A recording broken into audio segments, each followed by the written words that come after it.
আচ্ছা, এই ছবি দুটি দেখে আপনাদের কত সালের কথা মাথায় আসছিল বলেন তো? সেটা আমি জানি, এটা হচ্ছে 2007, 2008 এবং 2009 সালের ওই ছবি।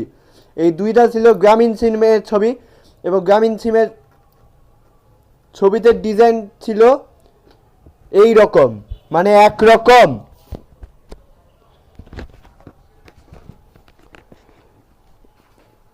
এই সিমের মধ্যে তিনটা প্যাকেজ ছিল, মানে কয়েকটা প্যাকেজ ছিল, যেমন smile prepaid, disease prepaid and business solutions postpaid ছিল। দুইটা যদি দুইটাই সাধারণত পাবলিক কাস্টমারদের জন্য হলেও আরেকটা পোস্টপেইডে অফিস কর্পোরেট এর কাজে ব্যবহার করা হতো বা হয়। এই ধরনের সিমটি কে কে ব্যবহার করতেন বা ব্যবহার করেছেন কমেন্টসে জানিয়ে দিন।